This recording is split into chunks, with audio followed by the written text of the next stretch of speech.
Okay, we are here back at the Z-Man booth, and we're going to talk about Battle at Kemble's Cascade with designers Anders and Ollie. Hello. Hi. Oh. So you guys are going to give us a quick kind of rundown of how the game works and how a turn might go and all that good stuff.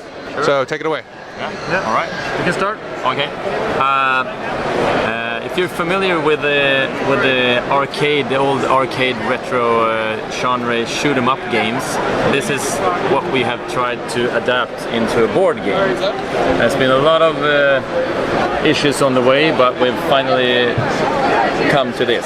And what we basically, the big thing we wanted to do is to make it into an actual vertical scroller. So you see these cards, they represent the level, and when everybody's taken their turn, you just remove the bottom row, you add it to the top, push it down, and then you add the next row of space cards, which creates a vertical scrolling thing here. So the players who stand here, they will be pushed backwards slowly unless they move forward, which they have to do. So. Yeah, so that's one of the adaptations of the shoot 'em up genre. So you are a small little spaceship. You can move on this board and interact with the things on here. So you can move in 8 directions and you can shoot in 4. Okay. And of course, another interesting part of it is how do you implement the bullets? I mean, in these shoot 'em ups, there's always those slow bullets coming your way that you try to avoid. Thousand of them. Yeah, and in this game it's done with a mechanic called threat. So if you look at your player board here, you have threat and you have the energy, how much you have left. So how it's done is that you look at the board, you look at the 8 squares around you to see how many enemies that are shooting at you at the moment, because it's only the closest one that will shoot at you. So they will start shooting. So you have 2 slow bullets coming your way. During your next turn, for every move you make, you can dodge one of those bullets. And at the end of that turn, if you have any bullets still coming your way, then that is when you lose the energy. Those bullets will hit you, and then you arrive at a new place, and you count the new threat the new amount of bullets that will come your way. And it's the same thing if you shoot at each other. You just add more threat, more bullets coming your way. And that makes it really fun when you play against each other, because even though I shoot a lot at you, you still have a small shot of getting out of that problem, because you have your whole turn trying to fix it. Gotcha. Okay. So, and the level, you build that to start with different sections. So see here, to start with, we have some squadrons.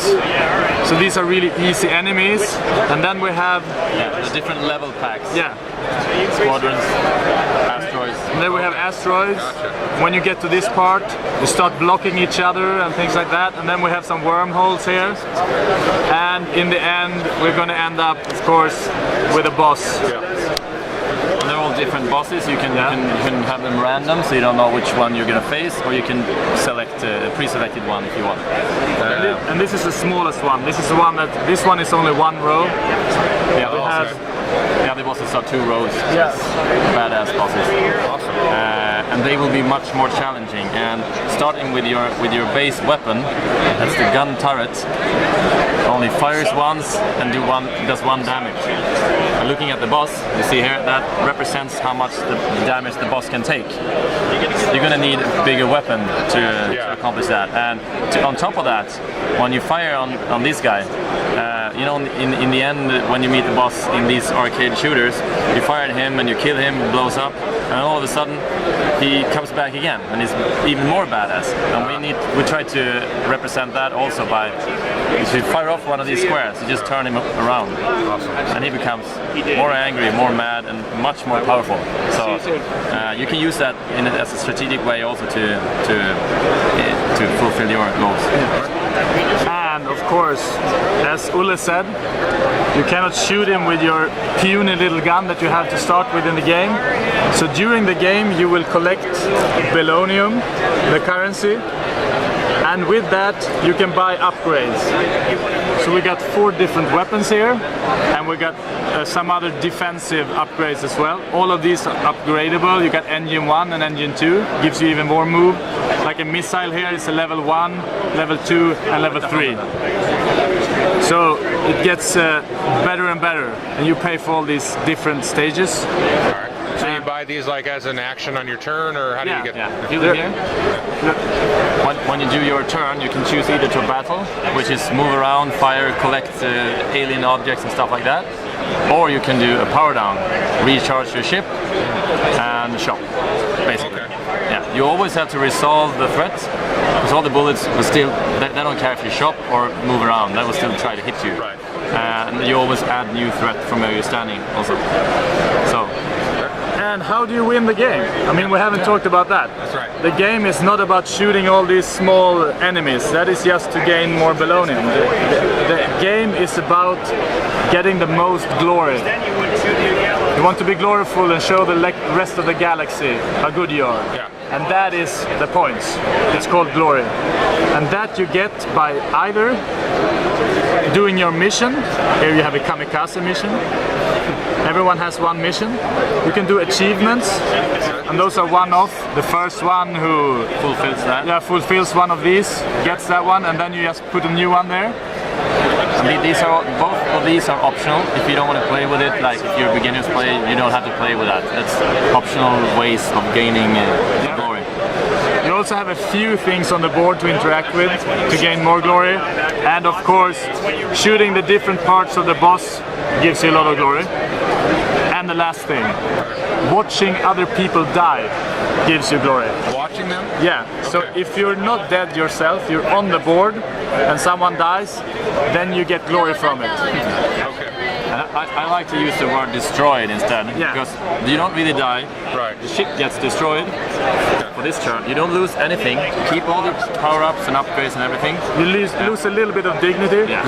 So the other players will gain score from that, Gotcha. if they are on the game board. Okay. So they can watch you get destroyed. Okay. Because the rest of the universe will know if you were there or not. Right. Yeah. And And the next turn you can just move back onto the board. and you're at almost maximum energy. And the thing is that if you fire upon another player, you add threat to that player, and you also take one of your little cubes and mark that player for death. Okay. Meaning I have fired upon him. If he gets destroyed, I get an extra glory per cube that I have on him. Okay. So if I fired him 3 turns, he will have 3 cubes on him. That's 3 glory for me if he gets destroyed. If he does a power down, he will just bring these back to me. Okay. Yeah? So just for the fun of it, since we can see the front cover, Yes. there's of course a boss that looks like the front cover. So this is a bigger boss. This boss is 2 rows. All right. That's pretty accurate, isn't it? Yep. Absolutely. And 2 extra glory points to the people watching this who can see where we got inspiration from to this boss. We're not saying anything. Yeah. And the bosses usually have some extra things. The other one had the flip thing where he gets aggravated. Right. This one has small exclamation marks, and at every claw, if this one gets destroyed, all other players get extra threat because it lashes out like a death. Yeah. Like a death blow. Yeah. So that's how this one is. It's got immunity for different weapons, and yeah. Okay.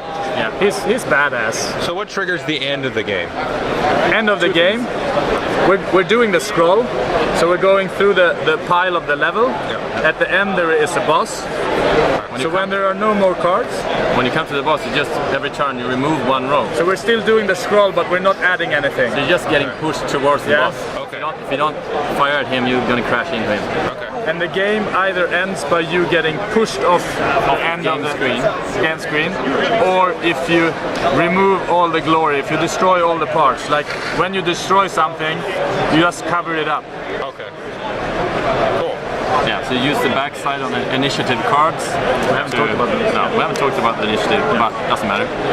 To show which parts you just destroyed. Gotcha. Okay. So we also have you can have some tricks up your sleeve. Yep. That's the power-up cards. All right. You keep them hidden secretly at your hand. All right. They're like one-off things you can play on your turn. Normally quite powerful and useful, like a supercharge. You can treat your weapons as a maximum level this turn, or So even if I only bought the first missile that turn, I can use it as a missile level 3. Cool. yeah. So you start with like a hand of these every game, and then kind of. You start with one. Oh, start with and one. on the board, when you can pick up more. Cool. Yeah, you can also buy them for 2 Bolognian crystals when you shop. All right. The random ones there. Yeah. Okay. They're all good. Yeah. Cool. And the game is out of the box. It's 2 to 5 players, and it takes about 1 hour to 1.5. And there's also online. There's going to be a 1-player option for scenarios, because all these cards, they have a unique number. So it's going to be fixed scenarios. Gotcha. Where we give you the numbers, and then we tell you like, oh, this time you should go for as much Bolognium as possible, and we're also going to state what we got when we played it, so there's something to try to compete with. So that's going to be a very specific order, so everybody will play it through the same level, and also the power-ups will be in a specific order. Gotcha. So everybody will have the same setup. Fun. And except for this, there's also like some special cards that you can put in. We got tunnels for other sections and things like that. So We got to show the tunnels. Because if you use these, that will create tunnels Right. like that. Awesome. Put a lot of these down. You have to choose which tunnel you go down. Yeah. Right. Yeah. Well, awesome. Yeah. Thank you very much, guys. I really appreciate the overview. Right. Thank you. Thank you. Thank you.